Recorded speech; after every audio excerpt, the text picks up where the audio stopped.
some miscommunications, but I'm really glad that we have quorum from what it looks like. I haven't done roll officially yet, but I'm really glad that we've got folks because we have a really important meeting tonight that I'm really excited to discuss with you. So before we get into that, I'm gonna call this meeting to adjournment. Not adjournment. I'm going to call this meeting to order. It's 7:04.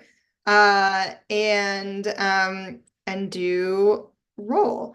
So, all right. So Augustine Blackwell, Sorry, present. My button wasn't. that's okay. That's okay. Renisha LaBerry, Present. Yankee Pearson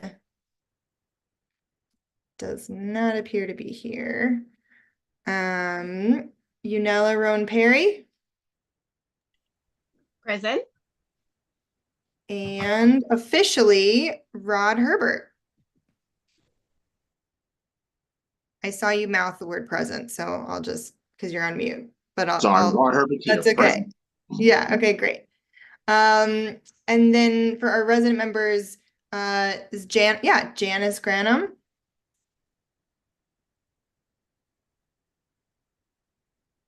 I see you, Janice. I'm here, present. Great, just making sure. Menachem Mapor. Here. And Diane Wheelis. Wow, we got everybody. Yeah. Amazing. Again, thank you so much for joining. And again, I'm sorry for the confusion, but really glad we could all be here. So I'm actually just gonna jump right into the resolution. I want to give a special shout out to Dante for helping to draft this. And helping to guide me, doing a great first draft. And yeah, I hope everyone sort of had a chance to review. I do want to just kind of get into it, but what I want to say, just to kind of remind everyone where we left off last month. So we had a big discussion about and where we got to, we voted on a broad general resolution on basically the state of housing in CB9 and our concerns. What we talked about was stating those concerns broadly as a district, because the feeling is that this is impacting everywhere and all neighborhoods. And that we would also specifically address the Vital Brooklyn Kingsborough project as a specific concern within these broader concerns. So what we tried to do with this resolution was capture everything that we've talked about as a committee over the last couple of months, including the specific concerns for Vital Brooklyn. And yeah, I think what I want to do is just I'm actually happy. Would it be helpful if I shared the resolution on my screen, on the screen for people to read it? Okay, Lisa's nodding yes. So I'm gonna share it. And maybe we can read through it together as a committee first and take some feedback. So we'll read through the whole thing. Take notes, mark things you might wanna flag for us to discuss, and then we can kind of take it all together.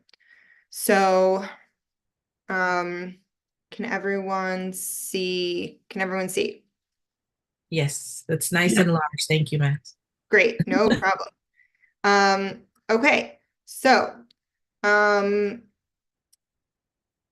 hopefully my voice doesn't get too annoying if I just read through this, unless we want some volunteers to go through it.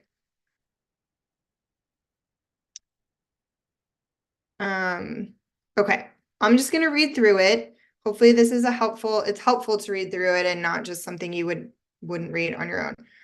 This also got sent around. I sent it around, and then Dante sent it around as well. So I just want to make sure, so so you should have it in your inboxes. I'm sorry, So- Dante, I'm sorry. That's okay. Can you send it to me, Lisa Etienne? I got you. Thank you. Okay, sorry about that, Lisa.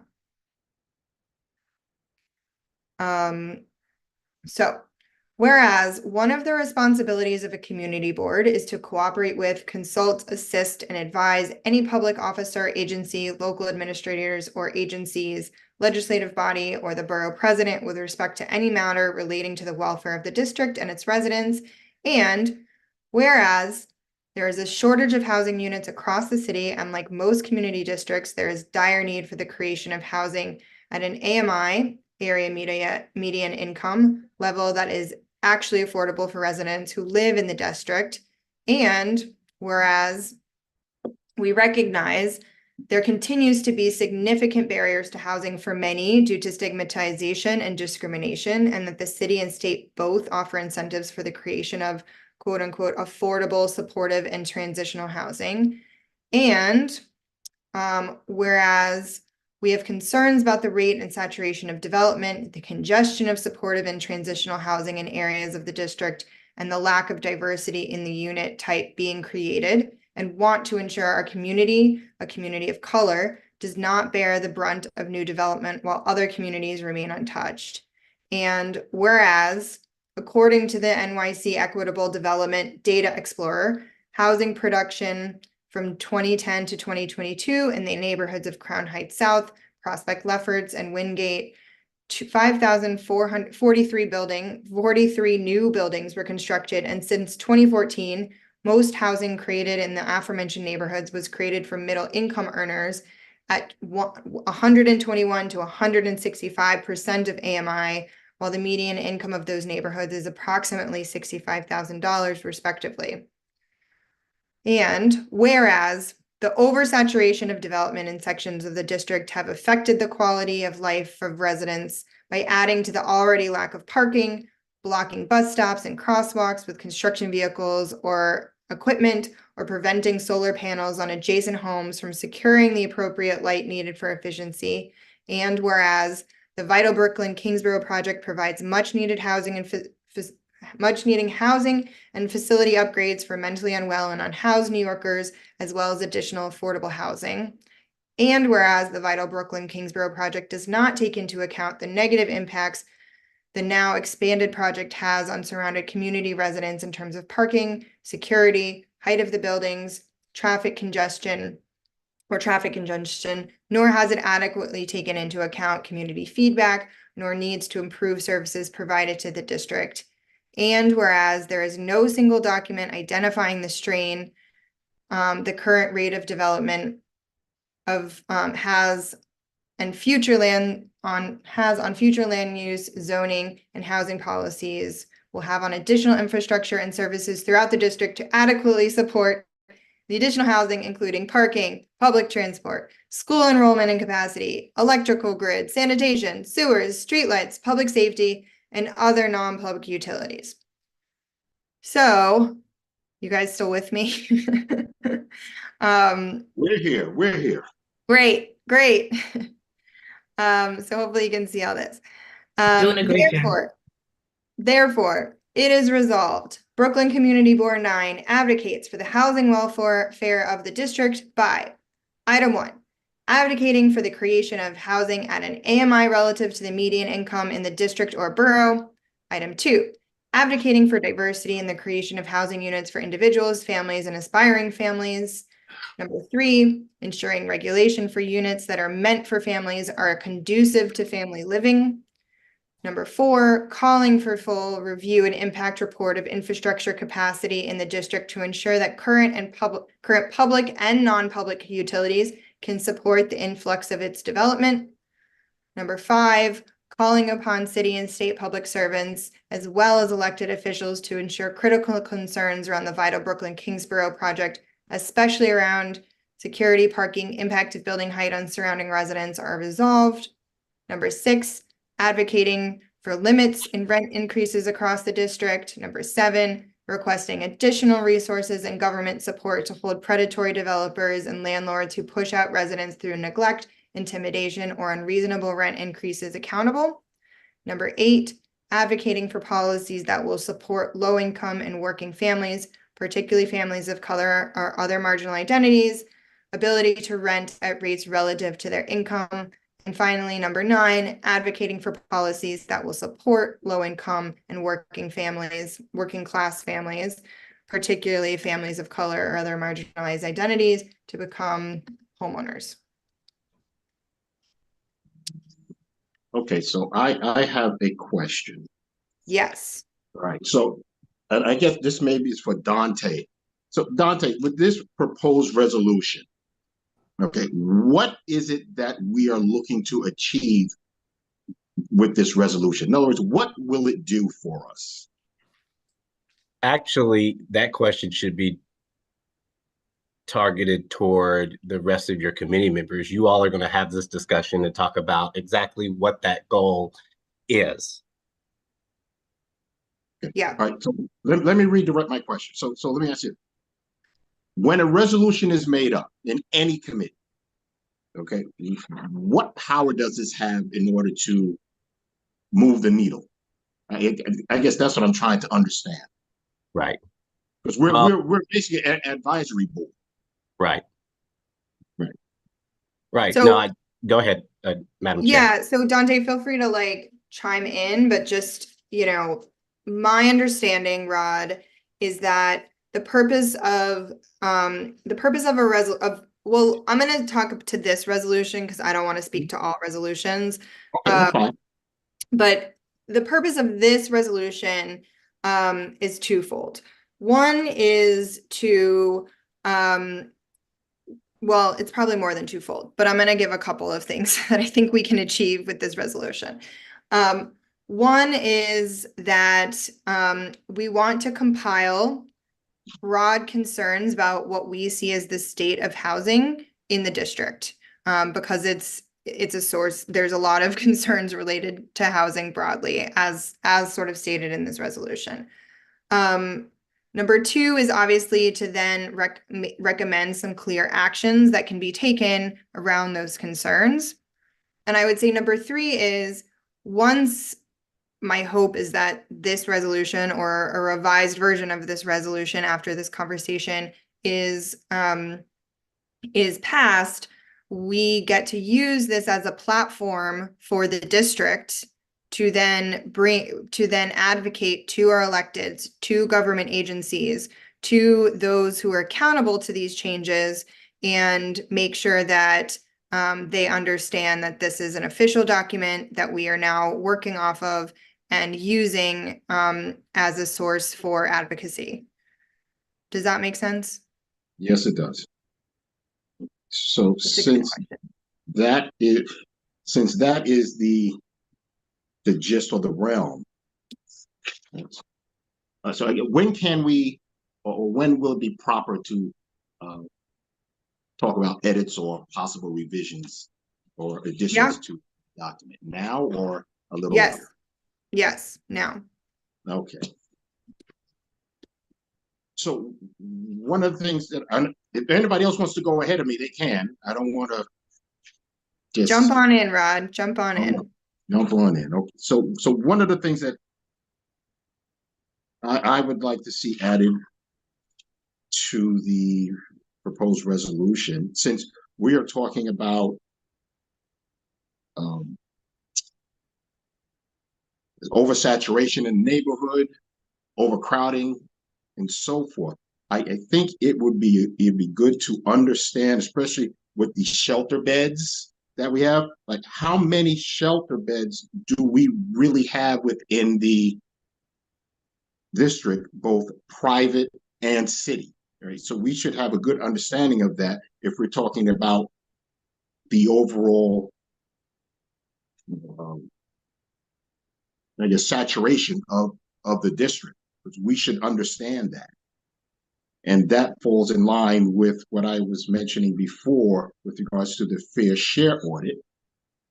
Make sure that everything is evenly dispersed, best as it can be, throughout the entire borough of Brooklyn, and amongst the other districts, they should have their share.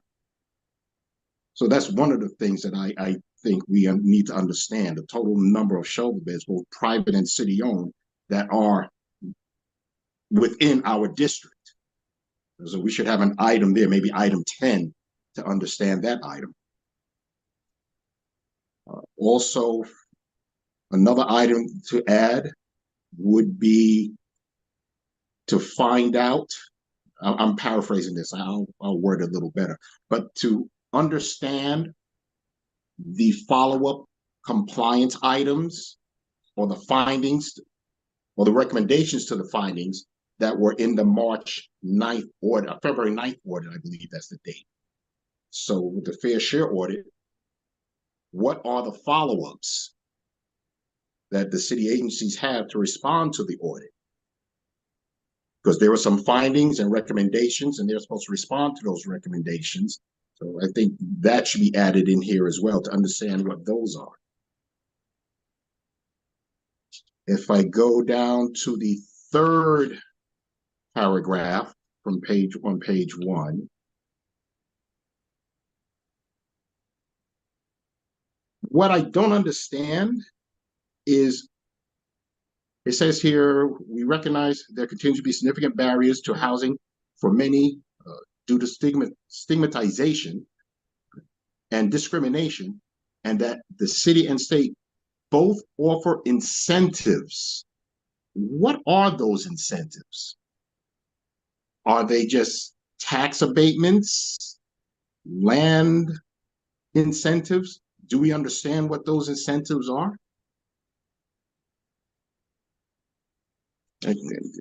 And also, with the Vital Brooklyn part, my biggest thing is, what's the security plan that I still haven't seen? And like I said, I still have a concern with housing shelter residents with seniors. That is my biggest concern. I can't get that out of my head. It just brews with me. I think that is just very bad. And that's it for me. Can I just ask a couple of clarifying questions, maybe in reverse order? So when you say you still have a concern about housing for seniors, residents of seniors, is that, I don't know, what is that concern? The security of having unhoused folks next to senior living? Is that what you're suggesting, or? So my concern is, you have a complex. Yeah, You have a complex where you have seniors within the complex, and within the same complex, you have residents of the MICA shelter and residents of the homeless shelter. So there have been reports of the homeless accosting children from nearby elementary school, and also the existing staff of that school. I've spoken to them directly. So right then, my antennae go up, and I'm saying, okay, we have seniors within the same complex where they're going to reside. So as we're in our present age group, our job is to protect the children and the seniors.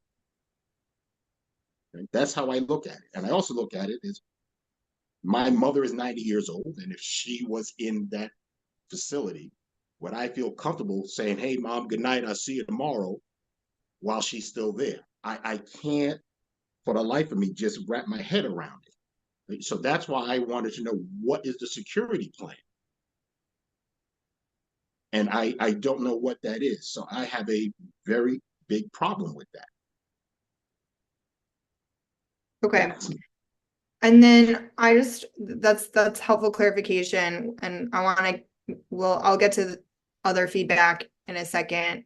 I want to just ask clarifying, I actually don't know what you're referring to in terms of the February 9th audit.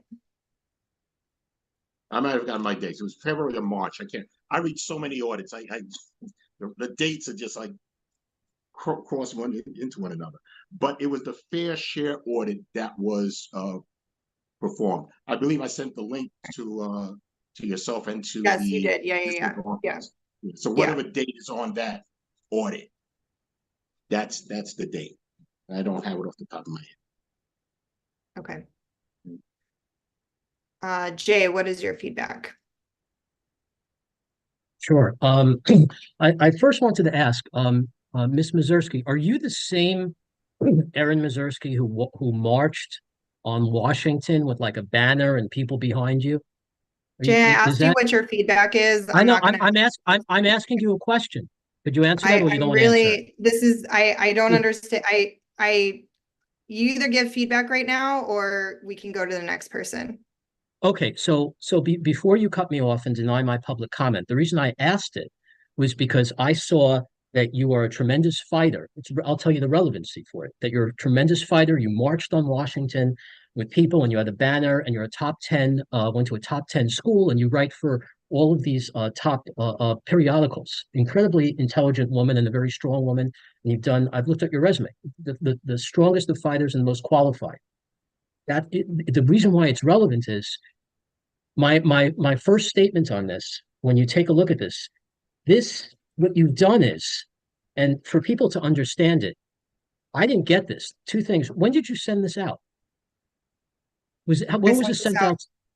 This morning, yes, to the This morning. committee. Okay, it's very difficult if this is sent out this morning. Number one, to go over Jay, everything. I asked you for feedback. This is about feedback on the resolution that is currently on the table. If you're not going to get to that, then I'm going to cut you You're off. denying me the right to speak. I'm not denying you the right to speak. Yes, you This are. is a public, Jay, call to order. This is a public meeting. We have an agenda, and the agenda item right now is feedback on the resolution. So please get to your feedback. Please do not interrupt me with my comment, which goes to the fact that there wasn't enough time for people to understand everything that's in here. And you cut me Hey, off. we Please do working not cut trying me to off. handle business. You being really, really rude. Okay, thank you very much. Ernie was being very nice to you, and you being very rude, Jay. That's not cool. Cut it out. Cut it out. And I know you know this is Blackwell speaking. I know who Thank you are. you. I think you could speak up for the community a little bit stronger than you have. Let me continue with my comments. And let me just say the comment. This should not be some sort of vague thing about everything that's out there. It should be specific to Vital Brooklyn, in which you either oppose it or you don't You were oppose in it. the meeting last month in which we voted that this was going to be a broader resolution. So if you're here to debate that last month, we're not having this conversation. Let me finish with my comments.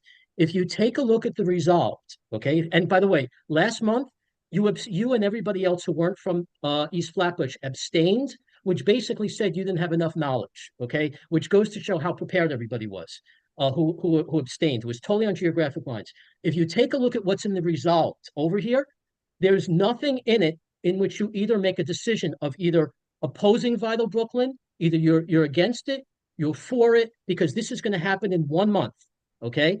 So what you've done is, instead of focusing on the problem, you've given some vague thing about everything that's out there, and there's nothing in the resolve. Take a look at the resolve. There's nothing in the resolve here that says on what you should do. There's nothing here that says I oppose it.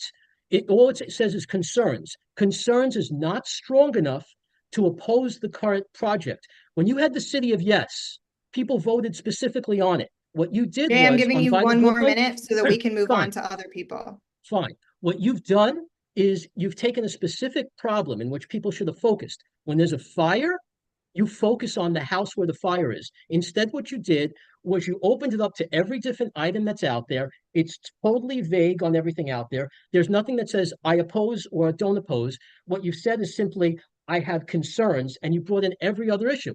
Why can't you have a separate resolution on Kingsborough, which is the subject at hand? You've totally not focused on the subject. You're not taking a stand. 1998, these community boards were against it, okay? And for somebody who talks so much about helping Black people and stuff and people of color, okay, you haven't addressed the needs of East Flatbush. Everybody is against this. Everybody is against this, and they're angry. And we've had meetings on this. They haven't had the right to talk. Half of the meetings were canceled last year, Jay. and they put you. Let me conclude my comment, okay? And my comment is, how did you get the job when you never went to a land use or housing meeting? You never went to a land use or housing meeting and they put.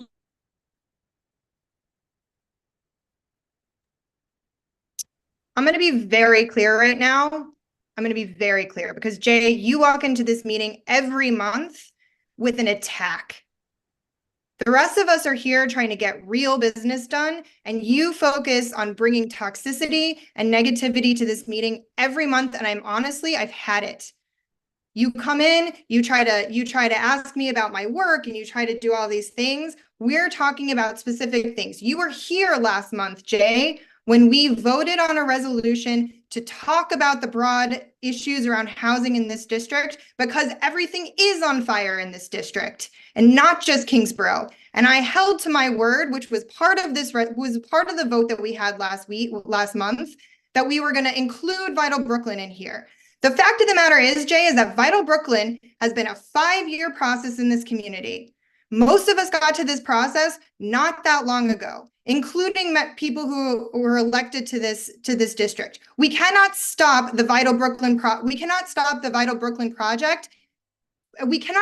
it. What we can do is we can figure out the things that we can change right now, given the status of the project. And that is what is in this resolution. So what I do not appreciate is you coming into this meeting every freaking month with an accusation, with unhelpful feedback that's actually not conducive to getting any kind of work done, because we can't actually stop the Vital Brooklyn project. That's the reality. We can't stop it. What we can do is we can make it better for the people who live in this community, including myself, who lives not too far from it. So what I don't appreciate is you, particularly as a non-resident of this community, with very unclear stake in this fight. So you want to talk about nefarious, and lack of clarity about why people are here, then, it doesn't make any sense why you continue to show up time and again. You're not a resident, and then make accusations of people on this committee. And I'm honestly done with it. Your feedback is not helpful. It's not conducive. And you were here when we voted on a resolution that was not just about Vital Brooklyn. So thank you for your public comments. You are done. You are done. You are done. Thank you. Menachem, you are next in the queue. Yes, I looked over the resolution since this morning. I do think that there are a lot of things inside here that are important, but it doesn't help. I mean, when I brought the resolution last month, I understand there are bigger issues and broader issues affecting the neighborhood, but I do agree with Jay in that sense that it is kind of vague to what we need to take care of at the moment. I mean, all the other issues, I mean, I read through it. They are all important issues, but rent increases, rent limits. It's like same thing. What you were just saying, Aaron, about Vital Brooklyn. We can't stop that. A lot of other issues, we can say the same argument. We can't stop that. So maybe the whole meeting is not worth anything, So I think that we do need to tailor it a little bit to be a little stronger on Vital Brooklyn and the issues that I brought up last month, and the other people who brought up who agree with me. I think that we do need to be a little stronger on the issue at hand. And do you have specific feedback on how to make that stronger? Yes, I'm going to raise my hand in a few minutes. I've been writing down some of the things that I'm going to. Okay, I welcome that specific feedback. Thank you. Cheryl is next in the queue. Thank you. Good night, everyone.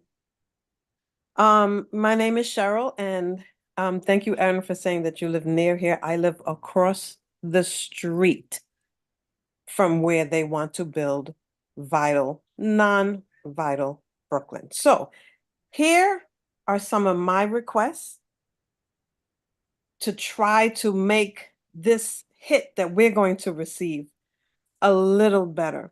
Now, I know that there's people that live in the area, and if anyone thinks that just because they don't live across the street from it, they won't be affected by what's coming, you will be. Trust me. So I ask that you all vote. Make this resolution as if this was building you across the street from you. Presently, right now, Winthrop Street is closed. Winthrop Street there's no access to Winthrop Street. Number one, we would like to keep it that way. No access to Winthrop Street. No vehicular traffic, no pedestrian traffic, no easy access to us being hurt further than what we are already being hurt with. The reason why I say that is presently right now, and this my second part was to widen Winthrop Street. If you drive on Winthrop Street presently, you will see cars parked on the sidewalk.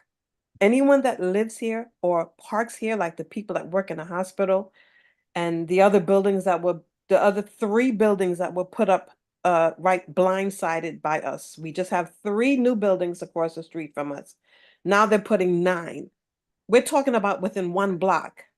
9 plus 3 is 12 new buildings, okay? We're getting hit over here. Winthrop Street, and when I read the CEQA laws, the CEQA rules state that you cannot build this monstrosity with this near this street. It should not be built adjacent to the street. Winthrop is not wide enough. I have a video where I just walked the street and cars were parked on the sidewalk in order to prevent from being hit. The people that live there can verify. Let's not talk about the street sinking and the water leaking for years. The water would be leaking and the street is leaking. So no access to Winthrop Street at all. Widen Winthrop Street. Install a police precinct. We need a police PSA. This is what, listen, call this what it is. It's a project. You're bringing a project there. They could sugarcoat it all they want. It's a project. You need to put a PSA there. Okay? Move now presently where the shelter is on Albany and Clarkson and Albany and Winthrop. Though, when I tell you the amount of police, the amount of ambulance that are there on a constant basis, when you move the men's shelter to where they want to move it right now, this is so important. You're moving the men's shelter from the front and putting it in the back. So just picture this rectangle, picture it being Clarkson, Albany, Winthrop, and the men's shelters in the front where all the traffic is. Albany is a busy street. There's a bus there. There's a bus, the bus stops are there, 2 bus stops. The men sit there, they pee there, they smoke there, they litter there at the bus stop with the seating bench. So you have all that's happening right now. You're going to bring into a residential area further in. Let's not talk about the bikes, the e-bikes, the mopeds. There's about, on any given night, there's about 30 to 40 of them chained up, lined up. The bikes is just disgusting. I can send a picture, a video. When you move the men's shelter, you're putting that you're putting it smack dab right next to us. All of that's happening now is going to happen right on further into the homes. Okay, so keep the shelter, build the shelter where it is. Let them redesign it, keep the shelter in the front. Less density. If you look in our neighborhood, I implore you, you can even go from Eastern Parkway down to Lenox. You will count just when you, in your travels, if you live in this neighborhood, as you say, count the amount of floors of the buildings. There's really no buildings over 6 floors, 7 floors. With the exception of the hospital, with the exception of 636 Brooklyn Avenue, that's been there for over years. It's been years. There are no buildings over 3, 4. All these people that are complaining about the shelters, like in Harlem, they're discussing the recently where the mayor respected them and came to their community meeting, and they didn't want this shelter, this building to turn into a shelter. When I looked at TV, it's only 4 floors. 4. They want to build for Vital Brooklyn, each building 10 or more floors. You know, when they say 10, it's going to be more. So you're totally going to just put 10 floors in a place where, if you look at half a block, half a mile, there are no buildings above 6, 7 floors, not even on Eastern Parkway. So you got to reduce that density. Yes, we need housing. I understand that, but we cannot solve the problem for everywhere. It's not fair. And then let's talk about the parking. When they do this project, and that's what I deal with every day. Cheryl, I'm gonna give you 1 more minute. Sorry. Okay, that's fine. Yeah. Add parking, okay? And Mhm. also, don't put the private homes on Winthrop Street. No, Winthrop Street is too small. All of these need to be addressed. You need to remove the city bike stations also, and you need to put no truck access on Winthrop, and you need to add a community center and more 3-bedroom apartments. And I'll say this lastly, and I will send this to you all in a letter so you can document it and put it in the resolution. These are things that needs to be addressed, and we need to stand firm. If you look at Creedmoor in Queens, they're building, I think, roughly 2,500 units, maybe. Here, they're putting up 1,100 units. In Creedmoor, they're building the 25 units over 58 acres. I have the documentation. It's on their website.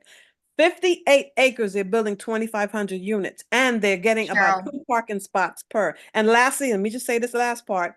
They want to build 1,100 units across the street from us over 7 acres. Can you not see the disparate impact that they're doing in this neighborhood? 2,500 units over 58 acres, and they're putting 1,100 over 7. It's not fair to us, people. I know that you may not want it in your area where you live, but think about what it's doing to us, and just please help us. Let them reduce this. At least let's do it, but let's reduce it, and let's move the men's shelter, please. I will send you an email if you want. Send me the email. I will send you the email.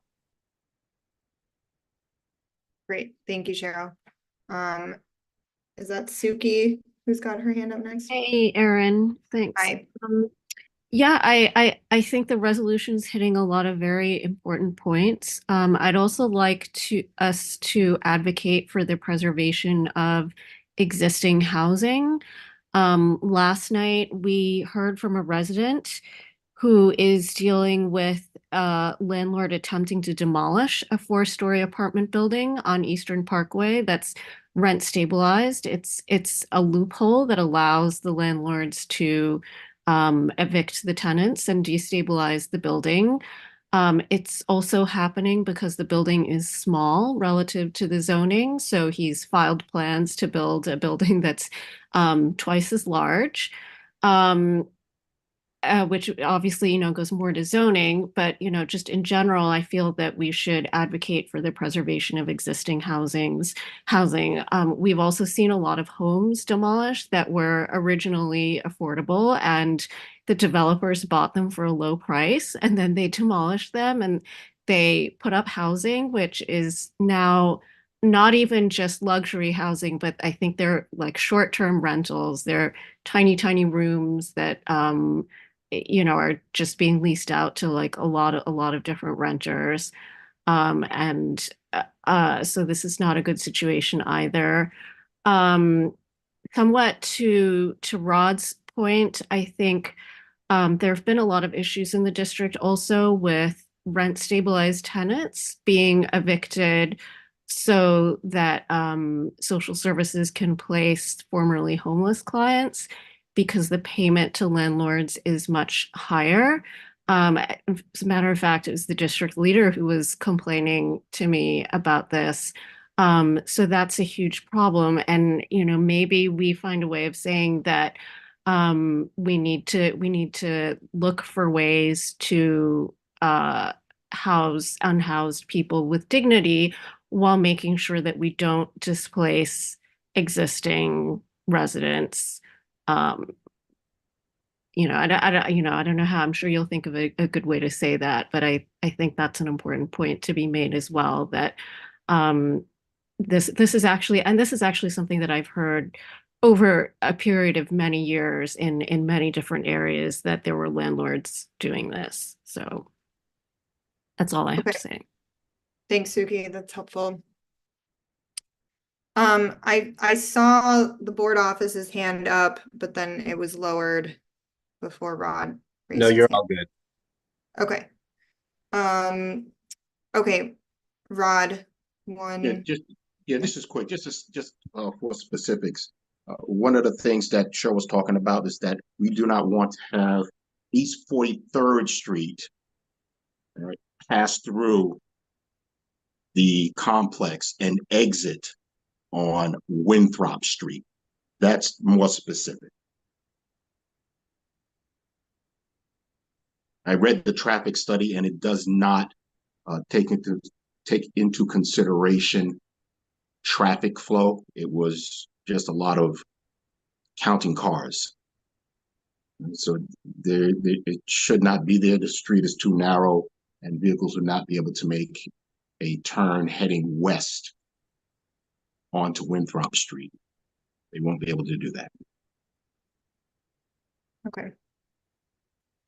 Any other new feedback from someone who has not spoken before I start to try to make this get more concrete on this?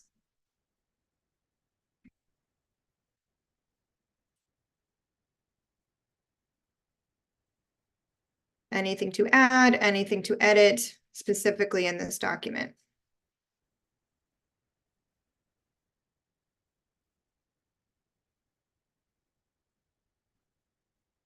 Suki. I guess you'll have to think about how or whether you want to incorporate this, but I just, I do want to respond to Cheryl's point about the density. It is concerning to me, the amount of density at Vital Brooklyn. And I think, as I said before, I think the key to this issue is for us to think about what the needs of the district are as a whole in terms of, housing, in terms of what type of population our infrastructure can support.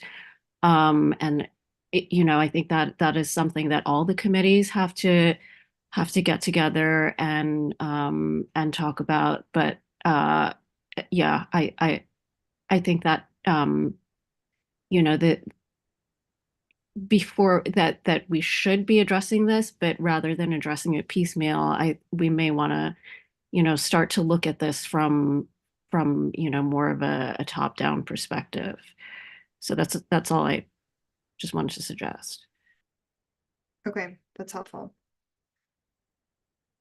Jay, you get one more chance to give specific constructive feedback on this resolution specifically. Thank you. And you have one more chance not to slander me with the word nefarious. So my specific comment that goes to Kingsborough is what Rod was mentioning is there's a problem because they're mixing senior citizens with the seriously mentally ill and drug addicted. That's two vulnerable populations. That is in direct contravention of Diana Richardson Forley's Third Assembly, in which she said, you don't mix vulnerable populations. So there's a major flaw in having senior citizens next to the seriously mentally ill and the many people who are seriously mentally ill who will be in that population. That's point one. Point two is there's 1,090 units without parking. There should be a survey of the area because the people in that area use parking spots. 1,090 units, no parking over there. And the third is there is in the district, there's a oversaturation of social services. There should be an investigation with the Department of Investigation because they've ignored the request of this community board, of Dante's request, to see how many residential beds for social services are in this area. It's 50%. That's the key issue. There's segregation that's happening here. It's 50% of all these projects are for social services. That's the problem. There was a case on that recently, on a segregation case. We should be dealing with that. And we should change the shelter. Instead of rebuilding the shelter and transferring title, what we should do is we should cater to those people who have Down syndrome. There's a different segment of social services that should be catered to. There's a tremendous amount of oversaturation of services for the seriously mentally ill with drug addictions. Across the street, Canva has 2 buildings. It's all seriously mentally ill drug addiction. There should be more for Down syndrome. That's an issue for many in the Orthodox Jewish community. There's a lot of kids who are special needs. My interest, I have a very strong interest in the Jewish community. So I'll tell you, my interest is not nefarious. I also owned a property on Schenectady, so I knew the whole neighborhood there.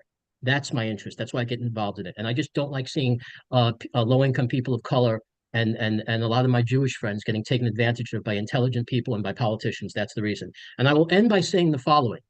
Downstate Hospital was scheduled to be closed, but the unions and the people had the power. And when the politicians got involved, when they listened to the people in the power, they stopped. and they did something. Please don't say it can't. I'm not saying I oppose it and nothing's going to be built. I'm saying you oppose it, you send out a letter from the community board, and then you negotiate on part of the project. Okay? It's putting a disproportionate amount of social services and homeless in the neighborhood. And what's going to happen is the same thing that happens in San Francisco. In San Francisco, all the businesses are closing up because a bunch of left-wing liberal people said, let's put all the homeless there. So there's no economic activity there. And this whole thing was supposed to be about economic activity. That's Vital Brooklyn. They said it was blighted and we're going to produce economic activity. You're destroying it. You're making it into a blighted neighborhood by oversaturating it, and different neighborhoods are different. There's 4 different neighborhoods here, and it's not the same thing as people who live near the park, okay? You don't live near this project, okay? You live on the other side of town. Thank You don't know where I live, Jay. Thank you. I do. No, you actually don't. Disclose the street corner. Disclose it. Disclose the neighborhood. Do you live in PLJ? I don't feel safe disclosing it on this meeting, especially with you here, to be honest with you.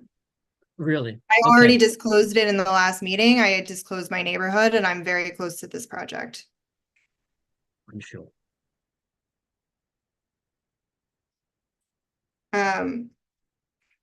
Okay. So with that said, I'm hearing specific feedback on this resolution, which is in terms of needing to make some changes. I'm hearing so I'm going to talk specific changes, and I'm trying to kind of summarize right now based on these notes. So what I'm hearing is a couple of things. I actually think we need to include a statement up front that centers the urgency of these issues, particularly and says that, that emphasizes urgency in terms of the need to act on Vital Brooklyn, but also on many of the developments that are happening without oversight or consideration for the communities that already live in the district. So that's one thing. I'm just starting from the top.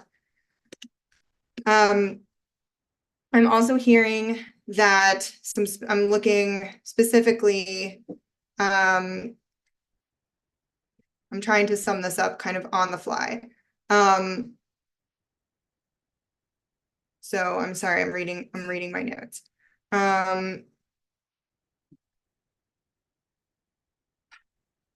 think it sounds like one recommendation that you had, Rod, is that we maybe want to add to an item, sort of in terms of an action item, is that we want to make sure that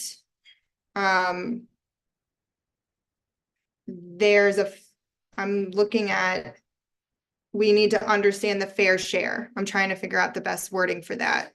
I think you're on mute, Rod, but. Sorry, I keep doing that. No, it's okay. So I'm trying to figure out how to say, because it looks like, there is already somewhat of a fair share audit, but it seems like there needs to be more of a fair share audit, and that we need to base recommendations on that audit, or So what it is, we need to understand the follow-up of the city agencies of the findings and recommendations listed in the audit. Okay. Right. So there were findings and recommendations, and then they have to respond to those recommendations for implementation.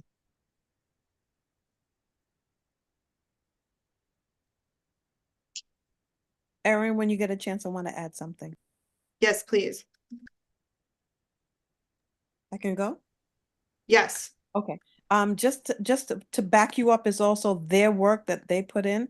If you look, with the audit that was conducted, BK9 was the highest out of all New York City, underneath one other county in Bronx that had the highest longest response time for in-progress crimes. So we can justify our need for not only a housing police precinct there, but the fact that within the whole borough, you're adding more people. And also, in addition to adding more and more troubled and mental people, we don't have the coverage. Because if you look at the Fair Share Act, if you look at the police response, it shows that BK9 is number one with the longest response time. So you can also include that as well. Thank you. Yeah, I actually did talk to Dante about this when we were pulling this together, and that report has actually been pulled.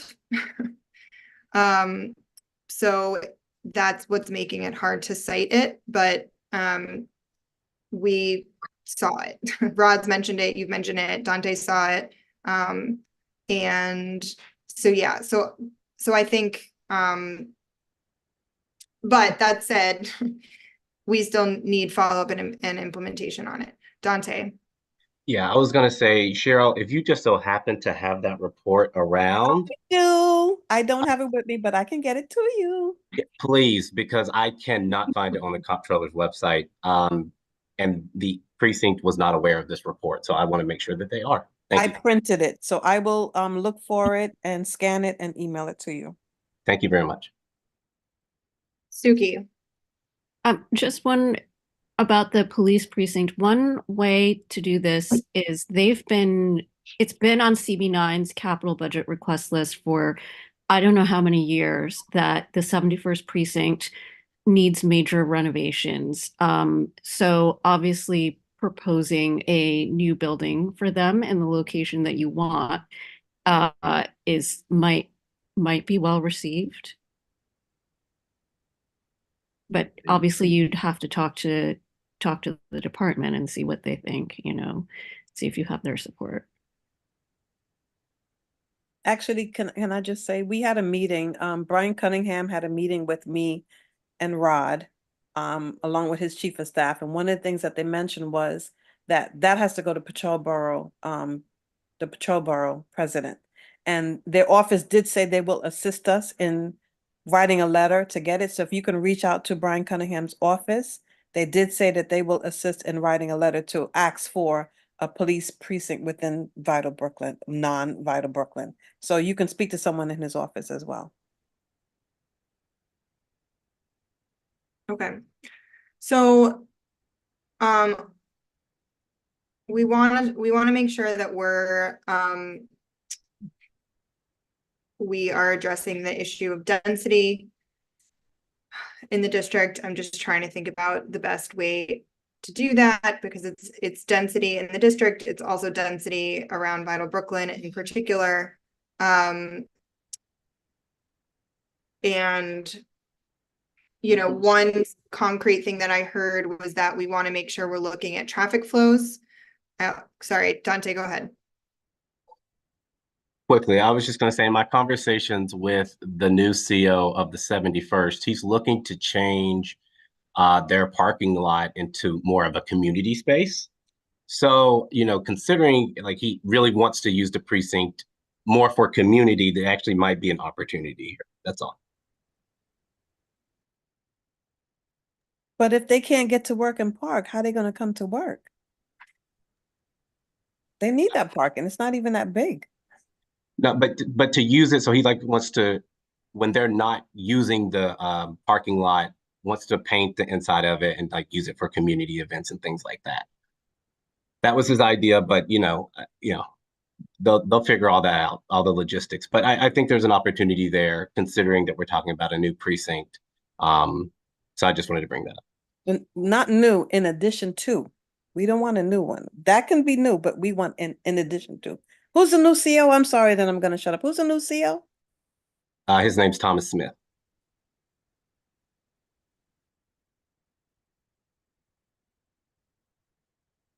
Lisa. Hi, thanks. Two things. One, I don't know how the 71st precinct is going to use their parking lot, because they spill over onto Empire everywhere. So that seems weird to me. But two, what I'm hearing, I am not an expert in resolutions or anything like that, and I'm just seeing it now. But from hearing the discussion, it seems, is there a way to change the tone of the resolution to emphasize the urgency? Yeah. Because to me, that seems to be missing. It's saying a lot of things that, yes, it needs to happen, we need this, but the tone of it doesn't scream to me urgency. That's fair feedback. I I don't know how to do that, but yeah, no, I hear that loud and clear. That's what I took that, and I think we were like focused on getting all the information in, and you're right, like we need to step back and look at tone and make sure it's clear and strong and urgent. So thank you so much for putting it together. Yeah, I agree with you there. Thank you. Okay, so there's feedback specific to Vital Brooklyn that I want to make sure we're emphasizing beyond, because we did say security, we said lighting, we said height of the buildings, but it seems like we said parking, but it seems like we need to actually get more specific about those things, is what I'm hearing. And so, so I just want to actually like put some really concrete things. I'll get back to you in 1 second, Lisa. So we want to say more concrete things. One of the things that I'm hearing is about, the mix of populations that are coming into the facility, and that we want to reconsider everyone who, we want to advocate for them to not move the men's shelter. We can either keep senior living and keep, I just want to get specific about what we're saying here. Does that sound right? Or just want to make sure. I'm mostly trying to facilitate and take what everyone's saying. So that's my main role here.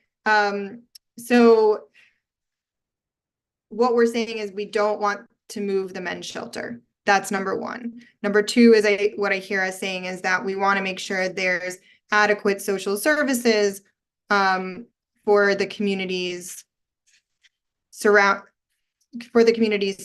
these facilities as well. No, we need the men's shelter, right? Not to. We want they're putting it in the back. We want them to move it back to the front.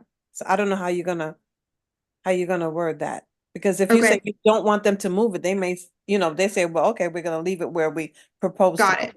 Yeah. Keep it in the original location. Yes, ma'am. Yeah. Okay. And in other words, do not change the current site of the men's shelter, right, to another location within the complex, something like that. Okay. We also want to make sure Winthrop is not a through street. Correct. We want to make sure that East 43rd Street does not pass through the complex and exit onto Winthrop Street. And so we need a traffic flow assessment, essentially. Yes, basically, that was not included in the traffic study that was performed. Okay.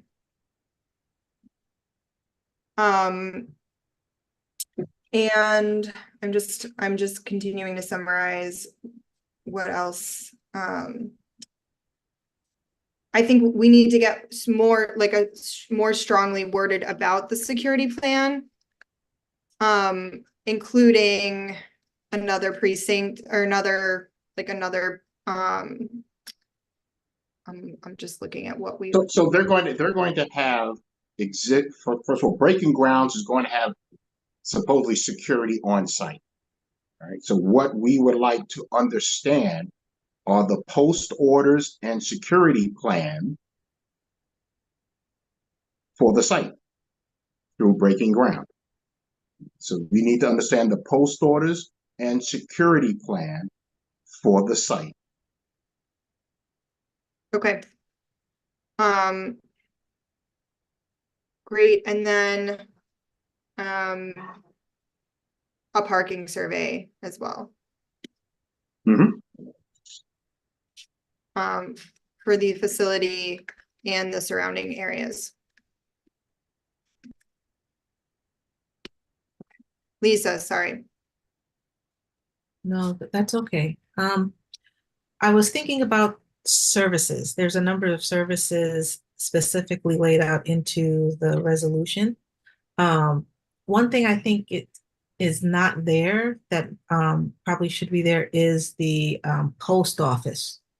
The post office on Utica over there is crazy.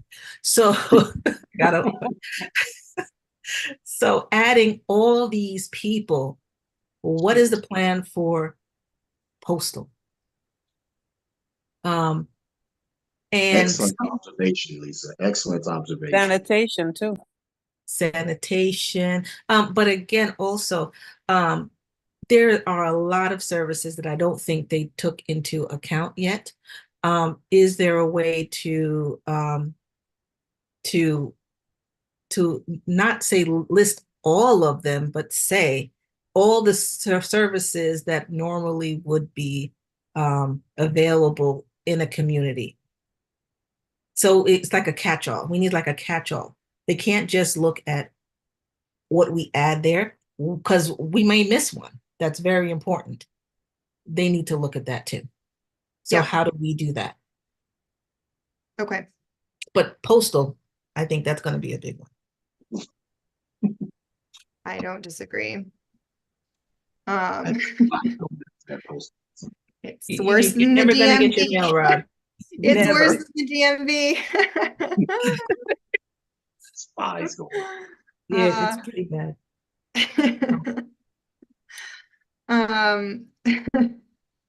All right.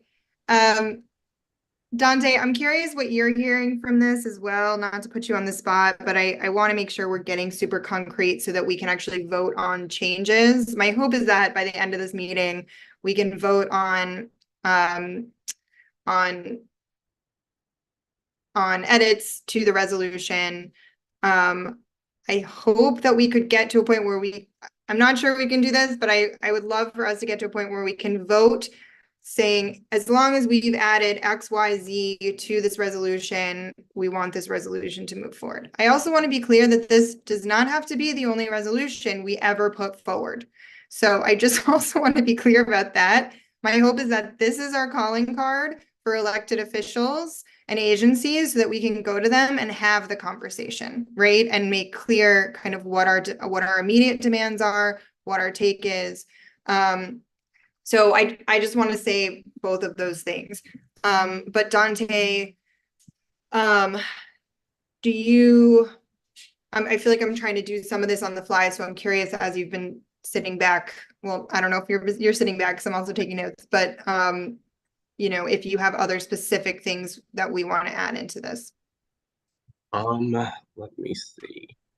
There was something. If you can come back to me in 60 seconds. Sure. Yeah.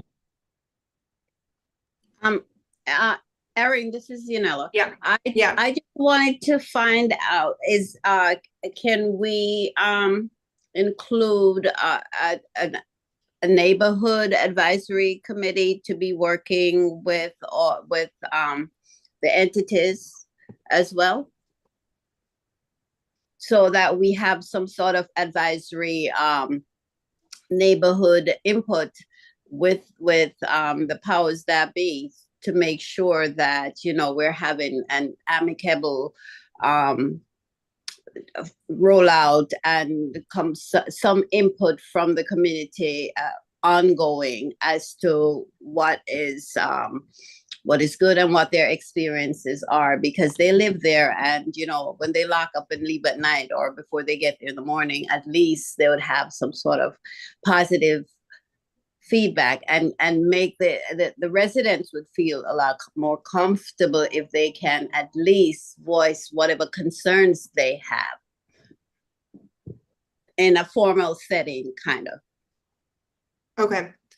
Do you mean an advisory committee specifically for Vital Brooklyn or for housing broadly? Yes, for Vital Brooklyn and including the neighborhoods that are really there, the neighbors that are there and can see and can provide feedback. Some should be, I would just implore them to at least engage the residents there in some sort of fashion. Okay. That's a good, I'm curious, you know, I know that we keep talking about the height of the buildings. I feel like I'm a little bit of two minds about this. I'm trying to, you know, reconcile the fact that the plans are made, they're about to break ground. To me, the height issue is twofold. It's a density issue for sure, because then you're putting so many people in one place, in one building. And then but it's also concerning for and affects the housing and the houses around the surrounding houses around those buildings, both in terms of light, in terms of property values, etc. And so, you know, what we tried to account for, at least on that second point in this resolution, was saying that I thought we said something around specifically around that, but maybe we didn't. Would that affect the air quality that surrounding air quality? Right.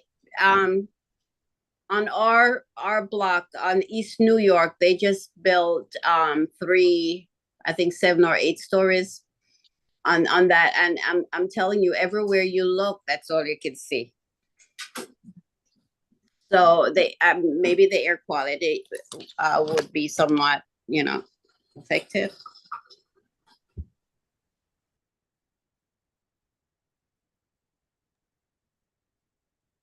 Okay.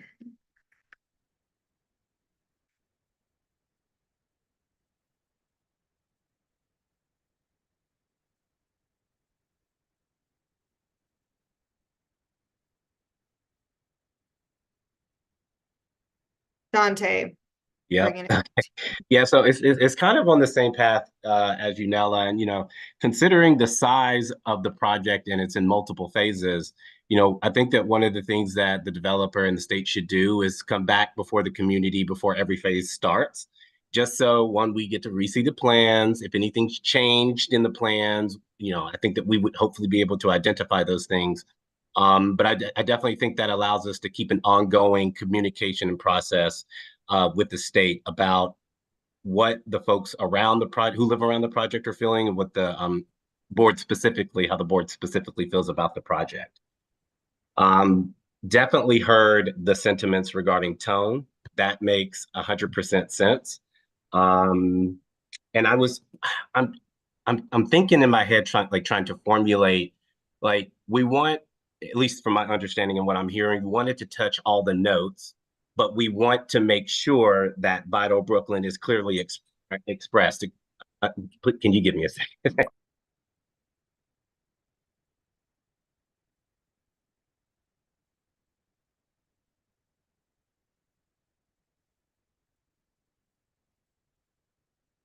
Lisa. Oh, I'm sorry, Dante, before you go, maybe it's the order that things are in. Change the order. Right, definitely can understand that. I'm like, maybe we can touch everything and then use Vital Brooklyn as that like prime example of how everything is really like on fire. Not mad at it.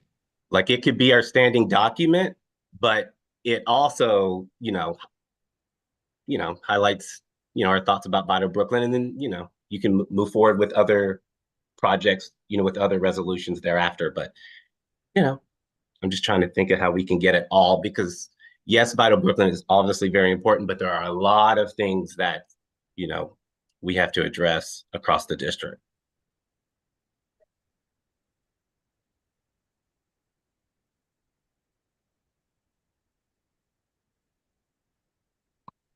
Cheryl. I just want to say I have to get on another Zoom. I thank you all so much. I feel like we're being heard. I appreciate you. I'm sorry about the back and forth earlier, but Jay is very passionate about, helping and I know he goes about it the wrong way, but he has a lot of great valid points. And I thank you all. Thank you for at least letting us be heard. Thank you, Cheryl. I The appreciate future that of a New lot. York, the future of Brooklyn, it's sad. We have to do something now. Have a good night, everyone. Thank you. Thank you. Thank you, Cheryl. Bye, Dante. Bye, Cheryl.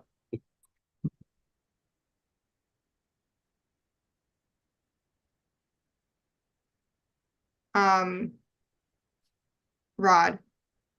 Okay, did we also include, and I don't recall, I'm doing a couple of things at the same time. In the resolution in these edits, did we include about the number of shelter facilities within the area, both private and, because that speaks to the density. All right, so we should not understand, but take something to the effect that future projects should take into consideration density of shelter beds, both city-owned and privately owned. All right, and I don't know what the number is altogether, but that's something that we should understand so that again, everybody gets their fair share. Yeah, that makes sense. So we want to, and we want to include share as well. Okay. In my mind, with Kingsborough, this is just phase one. In my mind.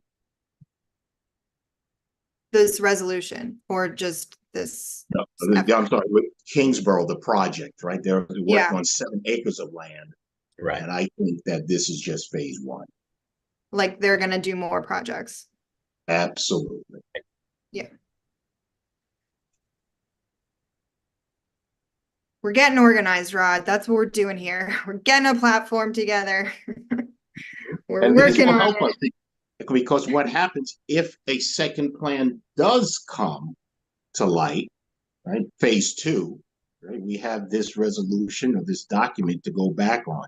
So, and I agree with the other comments that's why we have to structure it, that we have to change the tone, because when phase two comes, hey, we have this resolution already in place for phase two. And maybe that's how we should look at it. Just think of it. Right. Yeah. So I'm trying to hold two things right now. One is the urgency that we're all feeling. And partially it's urgency over the issue at hand. Part of it's for me, the urgency that we have 3 more meetings in this community board session of this year, because we end in June. And I want to make sure we get things done and keep organizing. So I'm trying to figure out how to make the changes. These are all really helpful, important changes and feedback. How we make these changes and keep moving this resolution forward. And that is a question for Dante. Oh, okay. Yeah, sorry. So I would say the most transparent way to probably move this forward would be to the best of your ability, read the edits that you've made, just so everyone is clear on at least the tone of what we're trying to do. And then if everyone on here is comfortable with it, we can reconnect definitely by exec, because we want this to go before exec, just to make sure that the language is set, it's clear, and we can send it back out to everyone just to make sure that's okay.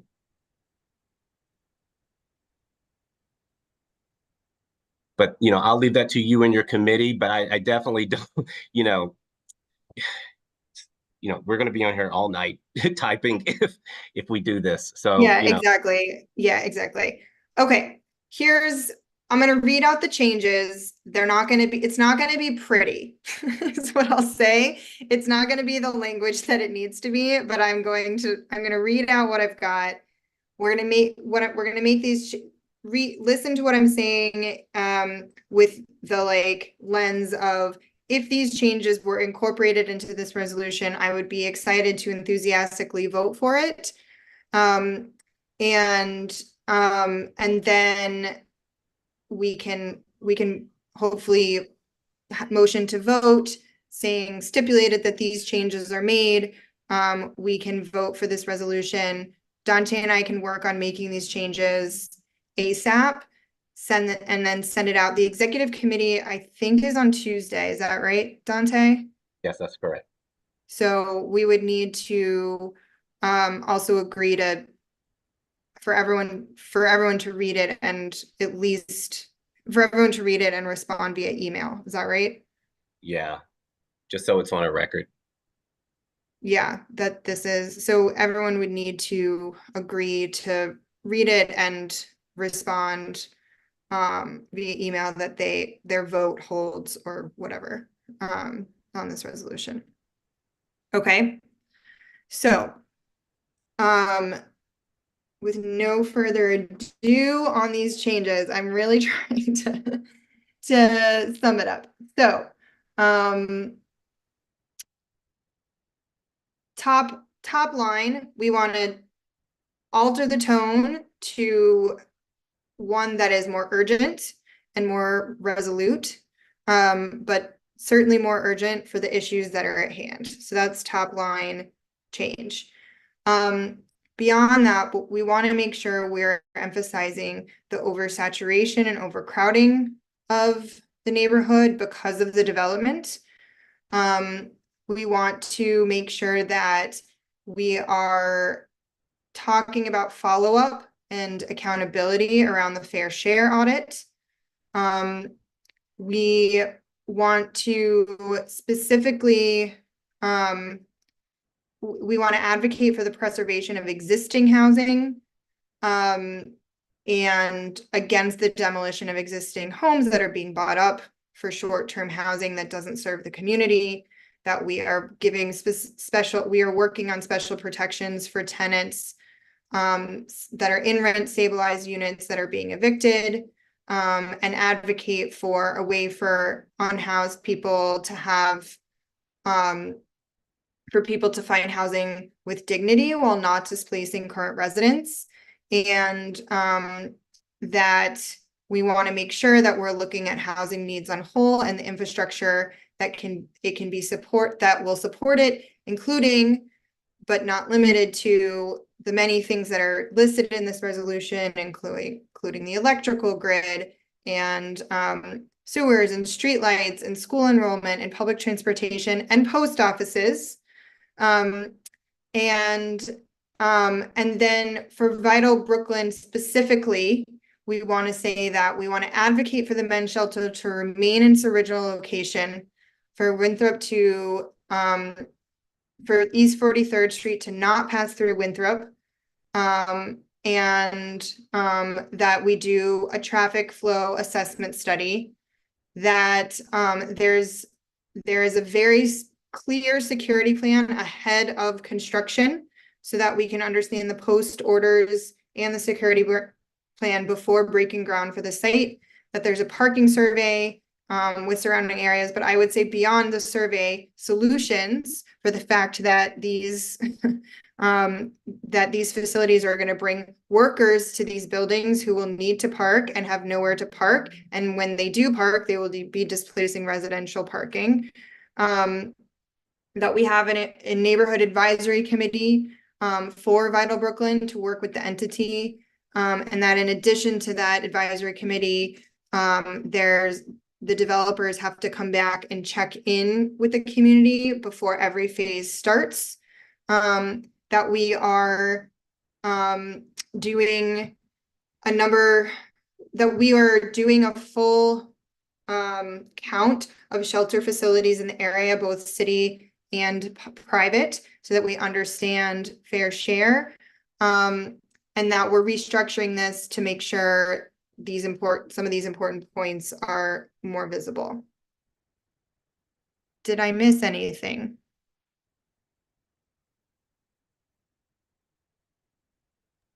I don't think so.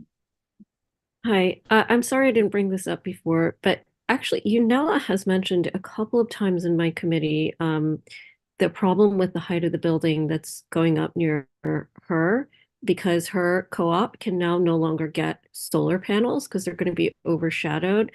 And I think maybe something about respecting the needs of existing residents, the needs and the rights of existing residents with regards to their light and air.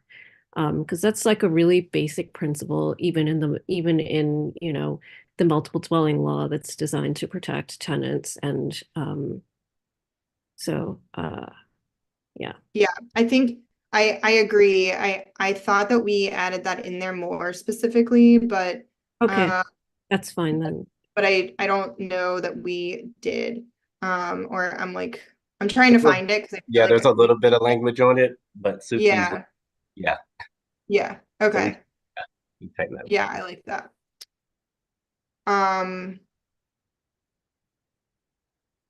Great.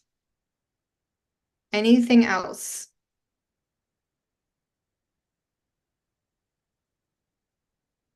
Okay. With that, I would love to get a motion to vote on this resolution with vote on the resolution as is, but with the changes that we just discussed, to say that, we are voting to say that we vote to pass this resolution, assuming we adequately incorporate the feedback of this committee. Can I get a second? Second. Okay, great. I'm gonna just do I actually think it's gonna be easier to do roll call. So I'm gonna go through real quick. Okay, I'm gonna say your name. Please say how you vote on that. Augustine. Sorry, yes. Great. Renisha. Yes. Unella. Yes. Rod. Rod, yes. Janice.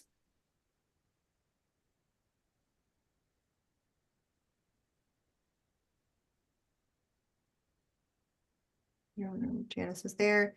My mute was on. Sorry. No. Okay.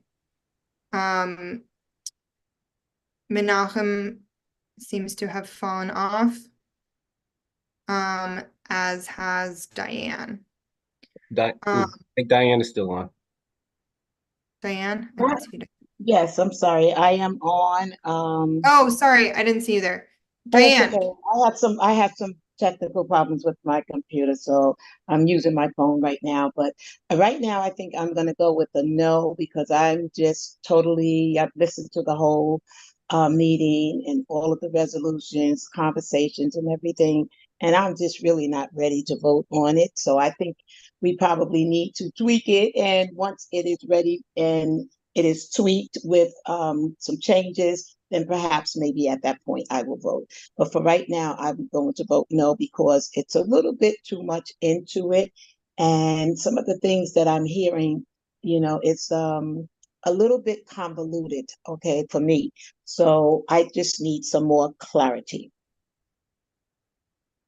Okay. Great. And Lisa, you on this?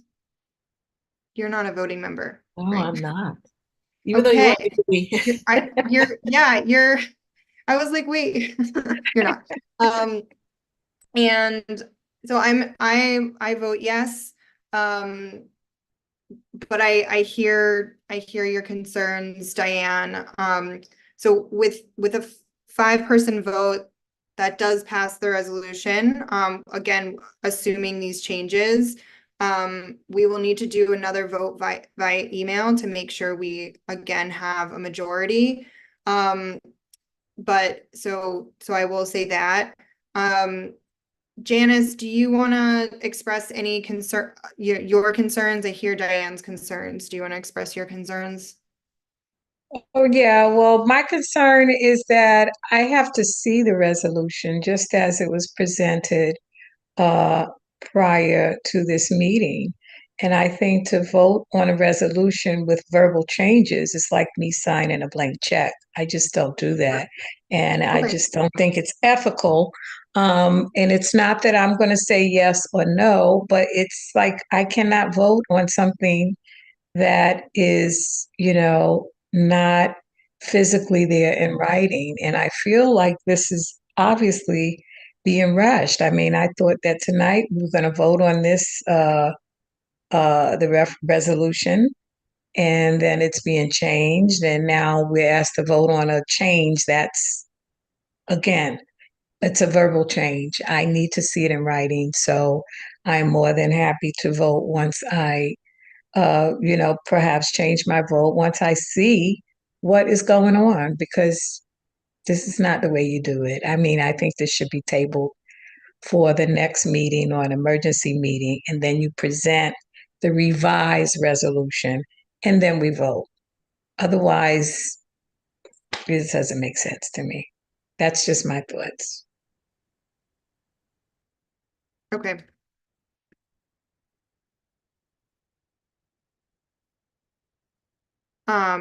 I hear that. It makes a lot of sense. My hope is that once we get these edits in place, you will feel more comfortable. But I really understand needing to see it. And so we will get this turned around quickly. So that hopefully you feel comfortable reading through it and voting on it. So the last thing I have on the agenda, it's a very quick thing, is just that I have sort of asked this in the past, but without clarity. Given that we've got so many things to talk about as a committee, it actually would be very helpful if you all gave me permission to share your emails amongst committee members, housing committee members. So while the majority of people are here, I just wanted to ask maybe if you could give me a thumbs up in your all board members chat. already share our emails and contact information for CB9. So that's a given. That's a given. I was told it wasn't a given. Yeah, we don't share it out on purpose. Now people make mistakes, but like it is personal information, so we don't give that out. Oh, I must be on the list to be included in a whole lot of stuff, huh, Dante? Yeah, believe it or not, people get emails and they add another person to it, and they add another person, and then the rest is history. Oh, you talking about outside of board members? Board members included, but that's a conversation. Ooh, okay, Dante, I'm good. I'm done. Thank you. So if as a committee member, so this is a question for committee members, could you give me permission, maybe through a thumbs up, or you can say yes, whatever is easier, that I can share your email within the official committee members? Rod, yes. What's the purpose of that again? So that we can actually be in conversation with each other. Isn't that what we're here for now? I'm a little confused. So then there'll be other meetings going on in addition to this? I'm confused. No, just email. So like if I'm sending out the resolution, instead of blind copying each of you, and then you have to respond directly back to me, I can actually CC all of you. Wouldn't I get it directly from the board? You send it to the do a board, group and then the board email for sends the it out? housing committee. It basically gives me permission to email all of you without the blind copy, basically. Because right now I'm emailing you as blind, like blind copied, and then each of you have to respond back to me without seeing what everyone else is saying to me. Does that make This is getting sense? confusing, Mass. It's getting confusing because I thought that the purpose of having a housing committee was for all of us to come together and discuss jointly what's going on in the community. And now Yes. you're saying now you want for everyone to share everybody's email in case you want to have sidebar conversations. It gets kind of convoluted. I think it. No, it's actually in favor of more transparency so that there aren't sidebar conversations, so that email just gives us one more way to communicate as a committee outside of this meeting and not. But I got my email from Housing Committee, and then I got a private one from you. So I'm confused. I only respond to the CB9 information because I didn't want to have like a private thing and then all the division. I thought everything goes through CB9. I'm still confused. Yeah, so we send out information. So we send out the agenda, those and the login credentials. But what you'll come to notice is you shouldn't ever see any of the other board members' email addresses on those emails because it's personal information. People can email, and you can do a lot with a person's email. So Maz is the committee chair, has to be able to communicate with her committee, right? Like you're not always going to be in communication with the board office. She's running the committee. So offline, so you don't have to wait each month to talk. She can email, you can get it in your inbox, you can look at it, email back. There can be a discussion that's on the record. This is very important. That's on the record that, you know, if people want to come back and look at, they can see the discussions of the committee.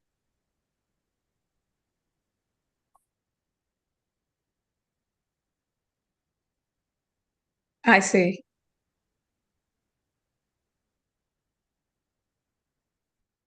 It's just another tool so that, you know, for example, Janice, I'll send out the resolution to everybody. And what can happen is if, with your permission to share your email, people will respond either their feedback on the updated resolution, or they'll say, yes, I vote affirmative, and you will see that vote from that whoever responds to that, rather than only me getting the votes.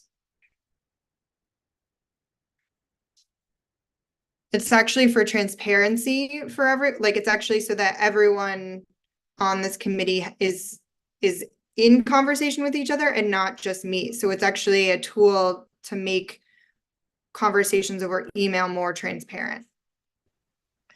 Maybe you could create a Google's Teams if you wanted to get together, have a discussion aside from that, but then that becomes, like she said, a side meeting.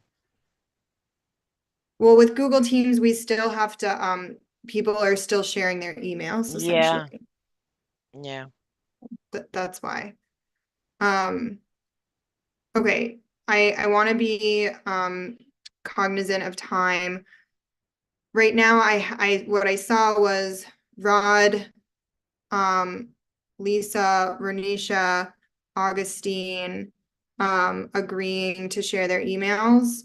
Yunella, are you okay with that as well? I thought I gave you a thumbs up. Sorry, I might have missed it. Okay.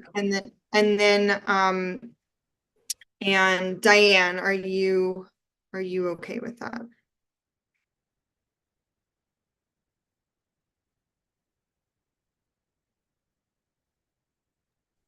Well, for me, I don't particularly give my email addresses out to too many people, to be honest with you. So I think you can contact me the way that you've been contacting me. Okay, that's fine. Okay. Just to be clear, the only people that would be shared on that email are the official committee members. So that would be So the only people I'm asking if it's okay to share emails with is Augustine, Renisha, Yunella, Rod, myself. Well, I have your email, Janice, Menachem, and yeah, that's it. So it's just about 8 people. Wait a minute. What did you say? The only people I'm asking permission to share your email with are the 9 official board members on the committee. On the housing committee. You don't share my email.